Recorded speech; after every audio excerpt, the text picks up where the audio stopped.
দুপুরবেলায় আজকে ভাতের সঙ্গে বানিয়েছিলাম নিরামিষ পটল পাতুরি। এখানে আমি সর্ষে পোস্তটা বেটে নিয়েছি আর নিয়েছি নারকেল বাটা। ওতে দিয়ে দিচ্ছি লবণ, হলুদ, কাশ্মীরি রেড চিলি পাউডার, তার সঙ্গে দিচ্ছি চিনি আর ঘরে পেতেছিলাম টক দই, তার থেকে 1 চামচ দইও দিয়ে দিচ্ছি।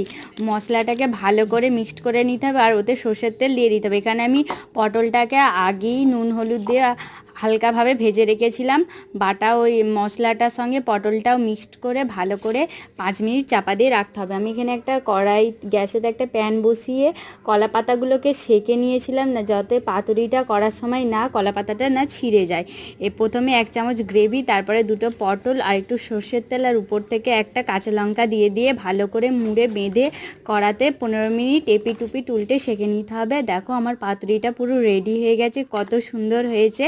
ভিডিওটা ভালো লাগলে চ্যানেলটা সাবস্ক্রাইব করে লাইক কমেন্ট শেয়ার করে টাটা।